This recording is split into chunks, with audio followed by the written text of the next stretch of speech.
Hello दोस्तों, स्वागत है हमारे नए वीडियो में। आज की वीडियो में हम लोग एक रोमांटिक ड्रामा मूवी को एक्सप्लेन करने वाले हैं। इस मूवी के कहानी में हम लोग एक ऐसी औरत को देखेंगे जिसकी एक खूबसूरत नौकरानी होती है। ये औरत अपने नौकरानी से काफी क्लोज होती है और ये बात इसके हस्बैंड को पसंद नहीं आती है। जब भी ये हस्बैंड वाइफ इंटीमेट होते थे वो नौकरानी इन दोनों को देखती थी। आखिर इन तीनों के बीच में कैसा रिश्ता है ये हम लोग इस वीडियो में आगे देखेंगे। तो चलिए इस मूवी को शुरू करते हैं। मूवी के स्टार्टिंग में हम लोग सोफिया को देखते हैं। सोफिया ईवा नाम की औरत के यहाँ एक नौकरानी का काम करती थी। वो ईवा की बेहद खास नौकरानी थी। ईवा जहाँ भी जाती सोफिया भी उसके साथ जाती थी। कहने को तो ईवा सोफिया की नौकरानी थी, लेकिन दोनों के बीच में बहनों की तरह प्यार था। सोफिया ईवा के हर काम को किया करती थी। वो उसके खाने पीने से लेकर उसके नहाने तक का इंतजाम करती थी। सोफिया ईवा के इतने करीब थी कि ये बात ईवा के हस्बैंड जोस को पसंद नहीं आती है। कभी कभी जब ईवा और जोस नींद में होते थे तब अचानक सोफिया उनके कमरे में आकर अपना काम करने लगती थी। इसलिए सोफिया को लेकर अक्सर ही ईवा और जोस के बीच में झगड़े होते थे।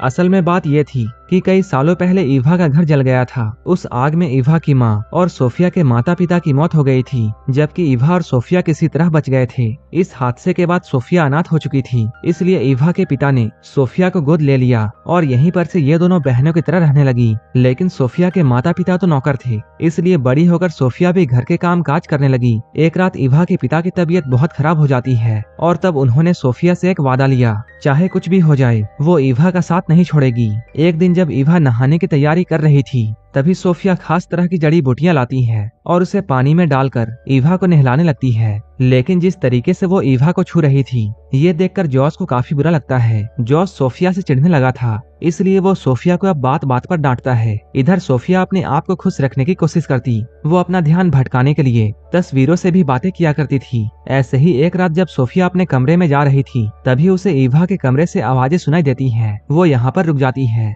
इन आवाजों को सुनकर सोफिया ये समझ जाती है जोस ईवा के साथ में इंटीमेट हो रहा है। उन दोनों की आती हुई गर्म आवाजों को सुनकर सोफिया के अंदर भी तूफान मच जाता है। इसके बाद वो जल्दी से अपने कमरे में आती है और अपने सारे कपड़े उतारकर आईने में अपने आप को देखकर सेटिस्फाई करने में लग जाती है। अगली सुबह जब सोफिया बाजार में जाती है तब यहाँ उसे स्टीव नाम का एक आदमी मिलता है। स्टीव सोफिया को अच्छा लगता था और वो हमेशा स्टीव से ही सब्जियां लेती थी, लेकिन वो जैसे ही स्टीव को देखती थी वो काफी घबरा जाती थी। सोफिया जब बाजार से आती है तब वो पूरे घर की साफ सफाई करती है और फिर खाना बनाने में लग जाती है, क्योंकि आज इनके घर में कुछ मेहमान आने वाले थे। अभी सोफिया घर के कामों को कर ही रही थी तभी उसे ये बात मालूम चलती है कि जोस एक नई नौकरानी रखने वाला है। इस बात को सुनकर सोफिया काफी परेशान हो जाती है, क्योंकि वो ईवा से दूर नहीं जाना चाहती है। इसलिए वो अब और भी अच्छे से काम करने लग जाती है। जल्द ही घर में मेहमान आ जाते हैं। इनके मेहमान नॉर्मन और उसकी बीवी जेनिफर होते हैं। नॉर्मन को यहाँ देखकर सोफिया चौंक जाती है, क्योंकि एक समय ऐसा था जब नॉर्मन सोफिया से प्यार करता था और सोफिया भी नॉर्मन को पसंद करती थी, लेकिन ईवा ने उससे नॉर्मन को छीन लिया था।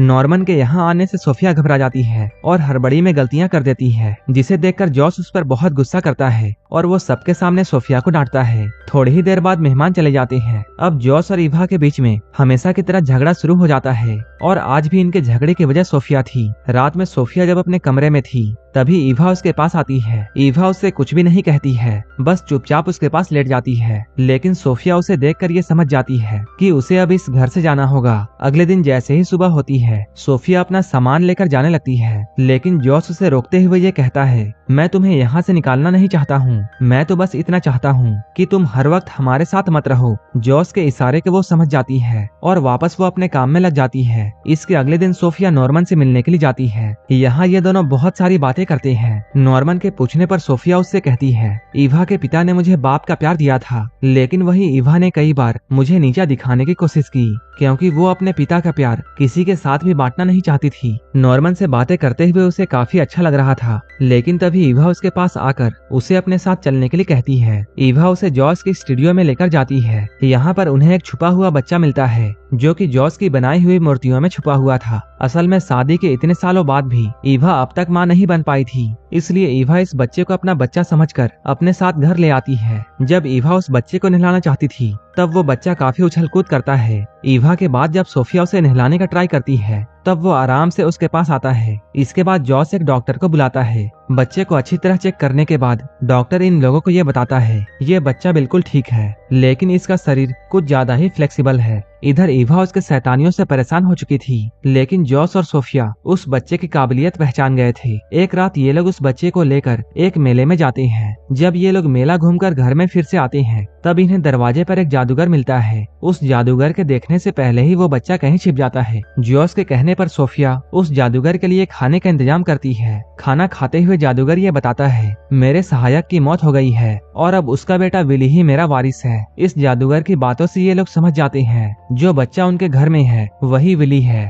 अब जादूगर अपने जादू का कमाल इन सभी को दिखाता है ताकि ये लोग डरकर विली को वापस कर दे। लेकिन जादूगर के लाख कोशिशों के बाद भी ये लोग उसे विली के बारे में कुछ भी नहीं बताते हैं। अब सोफिया विली का ध्यान रखने लगी थी, जिससे ईवा को उससे जलन होने लगती है। सोफिया ये सारी बातें नॉर्मन को बताती है। वो उसे ईवा को माफ करने की सलाह देता है। अब सोफिया फिर से नॉर्मन के करीब आना चाहती थी और इसलिए उसने अब नॉर्मन के घर में आना जाना शुरू कर दिया था। नॉर्मन से मिलकर उसके अंदर भी इंटीमेट होने की इच्छाएं जागने लगी थी। वो हर वक्त बस अपनी प्यास मिटाने के सपने देख रही थी। एक तरफ वो नॉर्मन के करीब आना तो चाहती थी, लेकिन वहीं इधर वो स्टीव के साथ में भी अपना अच्छा समय बिता रही थी। स्टीव से मिलकर जब वो अपने घर में आती है, तब यहाँ पहुंचकर वो एक पुलिस वाले को देखती है। ये पुलिस वाला जॉस का दोस्त होता है। वो यहाँ जॉस से कहता है जादूगर पर बैंक लूटने का आरोप है और पुलिस को इस बात का शक है कि इस काम में एक दुबले पतले बच्चे ने बैंक लूटने वालों की मदद की है और पुलिस को ऐसा लगता है कि वो बच्चा तुम्हारे घर में है, इसलिए पुलिस तुम्हारे घर में जांच के लिए आ रही है। ये सुनकर जॉस और सोफिया सोच में पड़ जाते हैं। अब ये लोग उस बच्चे को खिला पिलाकर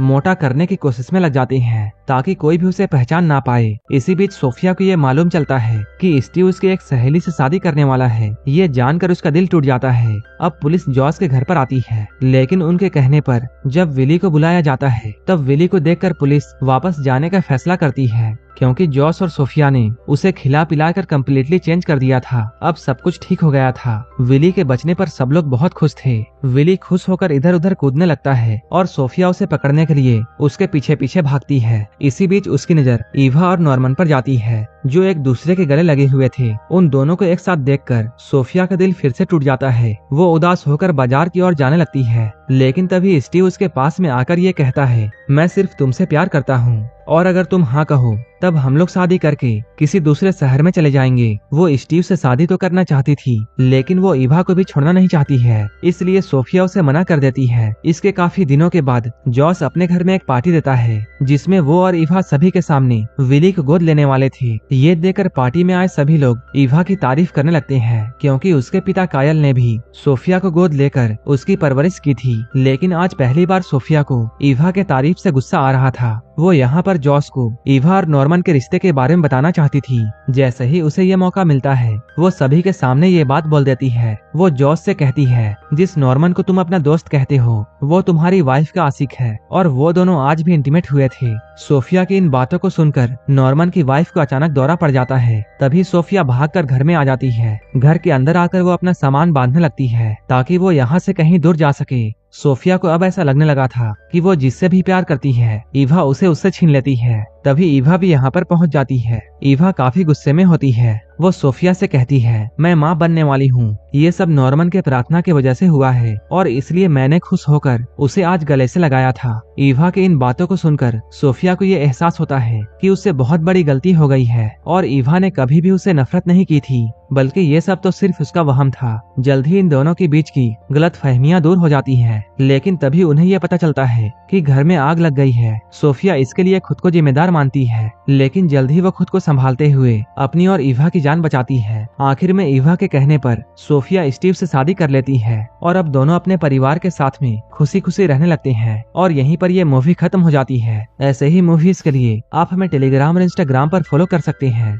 जिसका लिंक डिस्क्रिप्शन में दिया हुआ है। और मूवी अच्छी लगी हो तब एक लाइक जरूर कर देना और ऐसे ही वीडियोस के लिए मेरे चैनल को जरूर सब्सक्राइब कर लेना। तो मिलते हैं हमारे नेक्स्ट वीडियो में।